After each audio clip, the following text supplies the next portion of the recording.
Timnas Indonesia terus membutuhkan persaingan di skuad untuk mendapatkan hasil terbaik di atas lapangan. Apalagi kita bakal mengarungi ronde keempat dengan lawan yang bukan kaleng-kaleng. So pasti, setiap pemain harus membuktikan diri di klub sebelum dijadikan starter. Apalagi di ronde 4 kali ini, Timnas Indonesia benar-benar seperti di Jailin AFC, di mana jadwalnya super beruntun alias saling berdekatan. Maka dari itu, setiap pemain penting untuk memiliki kualitas yang mendekati untuk bisa menjadi pelapis. Salah satunya di posisi kiper, Emil Audero terus ingin menyaingi performa Marten Pas yang tampil reguler di MLS. Emil juga tak mau banyak angkrem di bangku cadangan, akhirnya membuka pintu untuk tim baru. Dan kabarnya tinggal selangkah lagi mencapai kesepakatan dengan tim Serie A.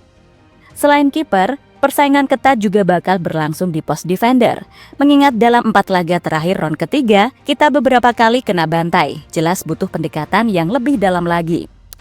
So, inilah berbagai perkembangan para punggawa Garuda di level cup yang wajib kita pantau.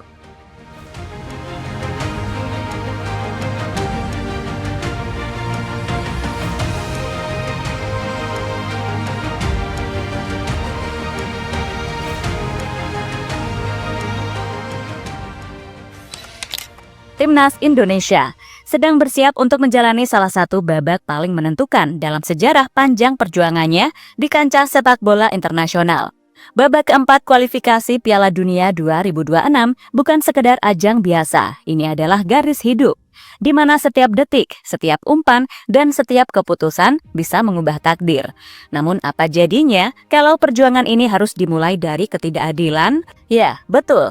Sebelum peluit pertama berbunyi, Indonesia sudah harus menghadapi lawan yang tak terlihat, seperti sistem jadwal yang timpang. Bayangkan, kamu disuruh sprint 2 kali dalam 3 hari, sementara lawanmu cuma 1 kali lari, dan itu pun 5 hari setelahnya. Lelah, jelas, tapi yang bikin kesel, ini bukan turnamen iseng, ini adalah jalan menuju Piala Dunia. Di mana seluruh pertandingan bakal digelar di satu tempat, King Abdullah Sports City, Jeddah, Arab Saudi. Stadion yang indah tapi tidak dengan jadwalnya. Indonesia melawan Arab Saudi tanggal 9 Oktober pukul 15 waktu Indonesia Barat. Lalu, belum sempat otot kembali lentur, belum sempat betis benar-benar pulih, tanggal 11 Oktober pukul 22 waktu Indonesia Barat, kita sudah harus bentrok lagi, kali ini dengan Irak, kurang dari 72 jam. Sementara Arab Saudi main tanggal 9 Oktober lawan kita, dan baru tanding lagi 15 Oktober. 6 hari jarak antara laga. Kita 2 kali tempur, mereka cuma sekali. Ini bukan kompetisi yang adil, nyaris seperti jebakan. Dan kalau bicara waktu istirahat kotor, Indonesia dapat 2 hari 20 jam. Tapi dalam hitungan waktu istirahat bersih, dikurangi pendinginan, pemulihan, jet lag, evaluasi, dan persiapan ulang, Garuda hanya punya 1,5 hari maksimal. Sementara Arab Saudi dapat hampir 5 hari, waktu yang cukup buat latihan ringan, sesi motivasi, bahkan mungkin rebahan sambil dengerin musik. Indonesia baru bisa napas, udah harus tabrak lagi.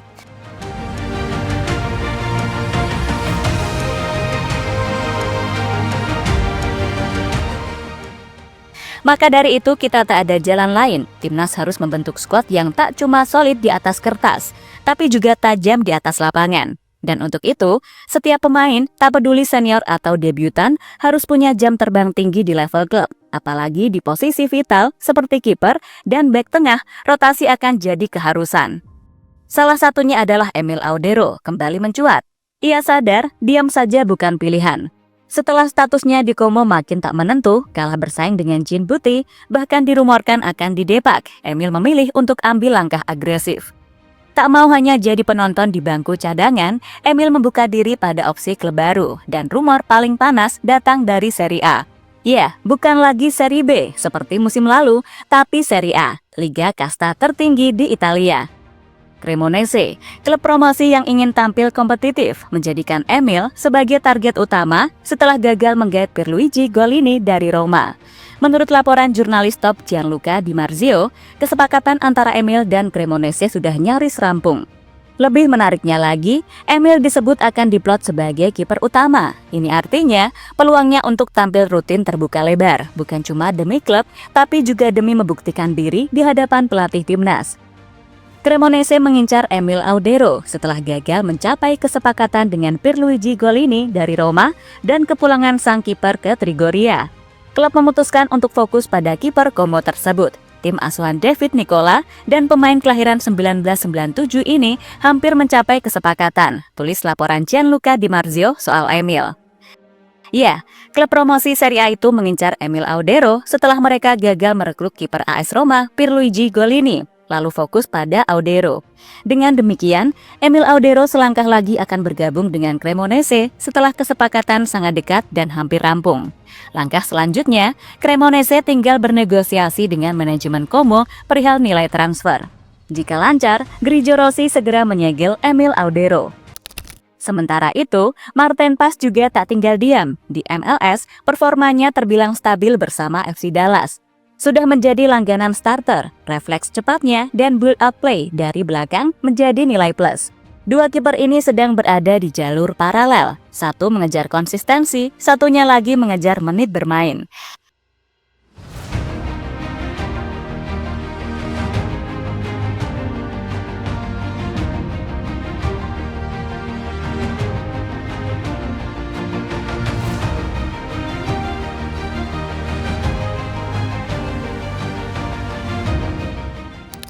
Namun bukan cuma kiper, di lini belakang, cerita yang lebih rumit tengah terjadi. Mads Hilgers dan Justin Hubner, dua bek muda potensial, sedang bergelut dengan nasib dan masa depan.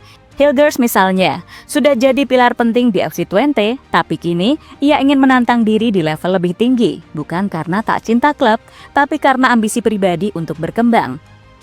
Reporter Tis Helema lewat artikel menyebut Hilgers ingin segera menentukan klub barunya sebelum awal Agustus. Namun klub mana yang dilirik?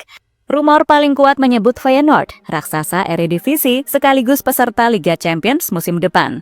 Tim yang tengah krisis bek setelah hengkangnya David Hansko ke Al Nassr. Kebutuhan mendesak mereka membuka pintu besar untuk Hilgers, dan bermain di Liga Champions jelas jadi impian yang sulit ditolak. Tapi tak hanya Feyenoord, klub seri B seperti Venezia juga dikaitkan. Begitu juga dengan kontestan La Liga, yang pasti Hilgers punya opsi. Tinggal tunggu waktu hingga ia menentukan pelabuhan berikutnya. Dan satu lagi soal El Preman. Berbeda nasib dengan Hilgers, Justin Hubner masih terombang-ambing, tanpa klub, tanpa rumor konkret. Yang ramai justru bukan kabar transfer, tapi gosip ulang tahun bersama sang kekasih Jennifer Koppen. Perayaan di Belanda itu sempat menghebohkan media sosial tanah air. Namun di balik itu semua, Hubner tetap serius menjaga kondisinya. Ia rutin latihan mandiri bersama rekan-rekan di Belanda, bahkan sesekali bersama YouTuber Erik da Silva. Dari sirkuit training, lari sprint, hingga challenge ala media sosial, semua dilakukan demi satu hal, tetap siap saat panggilan datang. Namun tentu, performa latihan tak akan pernah bisa menyaingi atmosfer laga kompetitif. Dan bila status tanpa klub ini terus berlanjut, peluang Hubner untuk menjadi starter, bahkan masuk daftar 23 pemain pun akan menipis.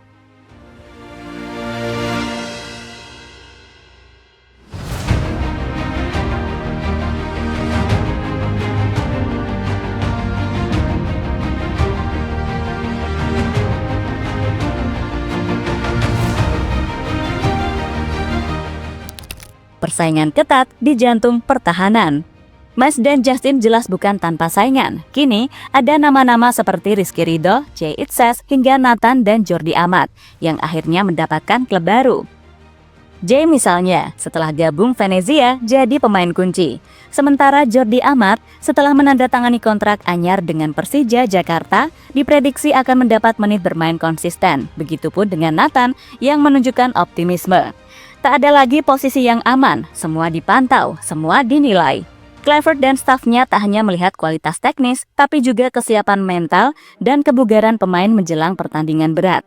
Ingat, round 4 bukan soal menang atau kalah, melainkan soal eksistensi. Soal negara yang ingin mengukir sejarah, dan untuk bisa berdiri sejajar dengan para raksasa Asia.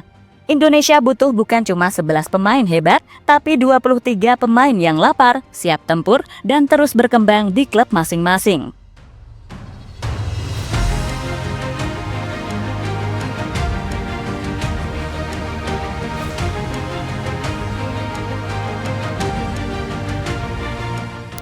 Pada intinya, timnas Indonesia sedang berada di titik krusial di antara mimpi besar dan tantangan nyata. Di level ini, talenta saja tidak cukup. Yang dibutuhkan adalah mental baja, konsistensi, dan kemauan untuk terus berkembang tanpa menunggu panggilan. Persaingan bukan hanya terjadi di atas lapangan, tapi juga di luar, di klub, di latihan, di setiap keputusan karir yang diambil para pemain. Langkah Emil yang memilih bertarung di Serie A, keteguhan Pais menjaga performa di MLS, ambisi Massillgers menembus Liga Champions, hingga perjuangan diam-diam Justin Hubner di Belanda, semua adalah potongan puzzle dari perjalanan besar Garuda. Karena dalam kualifikasi Piala Dunia, yang dibutuhkan bukan cuma starting 11 yang kuat, tapi juga pelapis yang selevel. Pemain yang siap bertempur di hari kedua, saat yang pertama belum sempat benar-benar pulih. Dan itulah kenapa setiap transfer, setiap kabar, setiap menit bermain harus jadi perhatian kita bersama. Karena di balik setiap keputusan mereka, ada satu hal yang dipertaruhkan, merah putih. Garuda tak boleh terbang sendirian. Kita kawal, kita doakan, dan kita tunggu mereka membuktikan bahwa Indonesia bukan sekedar peserta, tapi penantang sesungguhnya di kancah Asia.